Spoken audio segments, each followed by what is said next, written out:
So one of the biggest weeks in gaming news, gaming history, is coming to a close, and that, of course, includes the massive announcement that Microsoft will be acquiring Activision Blizzard by next year.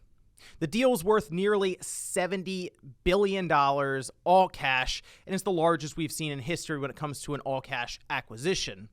But there has been a lot of talks as to why this happened. And I have seen some people, I think, be a bit short-sighted or narrow-sighted, I guess, when it comes to this whole thing as just an Xbox versus PlayStation situation where Microsoft's getting tired of PlayStation selling so many systems and they want to really hit them where it hurts, so they wanted to get Call of Duty exclusive. No, I think there's a lot more in play here, and a recent interview with Phil Spencer, as well as some comments from Microsoft's CEO, I think paints a very different picture over the next 15 to 20 years. Guys, if you enjoy these videos, make sure that like button helps out a ton. And if you're new here to the Spawn Wave Plus channel, make sure you subscribe down below. So let's head over here. This was an interview done, Washington Post, Gene Park. Make sure you check it out. I think it's a very well done interview here. But Phil Spencer does talk a bit about some other companies that were interested in buying Activision. I think that's the biggest thing here is people need to realize that apparently Activision was looking to be purchased. I mean, this would have had to have happened either way because Activision could have just laughed and hung up the phone. But apparently, that's not the case. Bobby Kotick went around to other companies, large companies that could purchase Activision. I think you can come up with a few names that would even be able to do this. However, we can see this here from Phil Spencer, saying they have a long history in video games. Nintendo's not going to do anything that damages gaming in the long run because that's the business they're in. Sony is the same, and I trust them. Valve's the same way. When we look at the other big tech competitors for Microsoft, again, Microsoft, not Xbox, Google has search and Chrome, Amazon has shopping, Facebook has social, all these large-scale consumer businesses.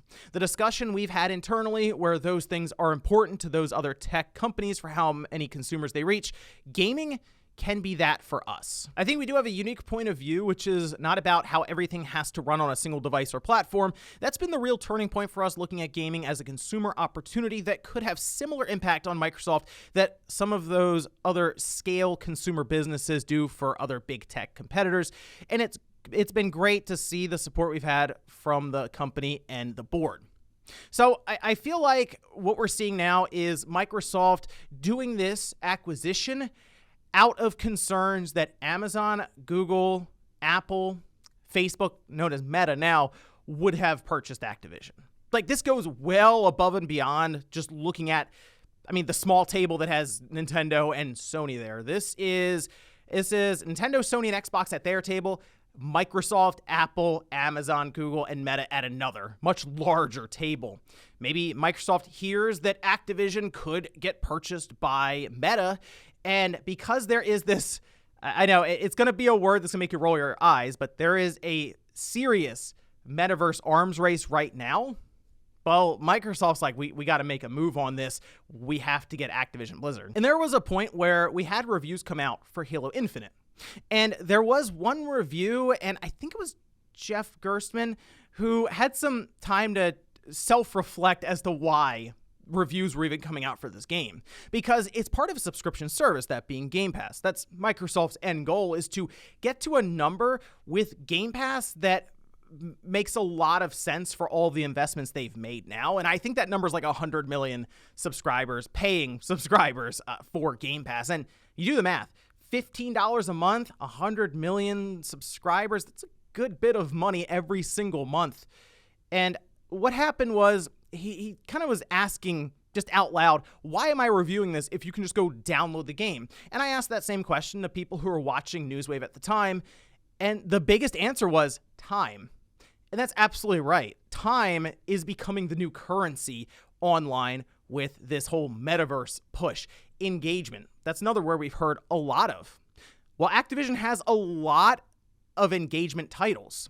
Call of Duty is massive. Yeah, we have the yearly Call of Duties, but then you also have Call of Duty Warzone, Call of Duty Mobile. Think and follow you around on your phone. Candy Crush, which I know people look at and go, why is that in the card? It made $1.2 billion a year ago based on revenue reports, which means it sucked up a lot of time from people on Windows and on phones. And then you bring in Overwatch, which has its own entire league around it. Yeah, like a ton of spectator engagement there, right? So that's the biggest thing here right now is this metaverse, which if you've seen any of the videos for metaverse projects now, they look terrible. Like they look worse than what PlayStation Home looked like 15 years ago, which means everyone is thinking, well, if we make the first really good metaverse, that we'll have like that first mover's advantage. Why do you think Facebook changed their entire name to Meta?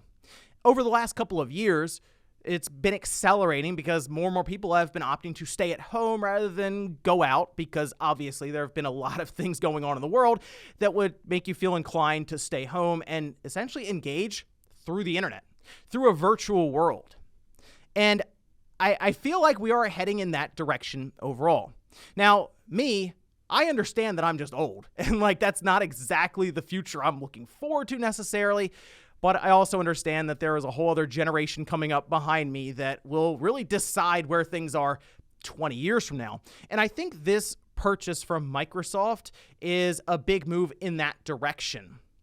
I think they are looking decades into the future with this, and in turn, competing with Google, who has search and Chrome, competing with Amazon, who has shopping. I mean, he doesn't go on Amazon to buy stuff on a whim, or Facebook, who has social.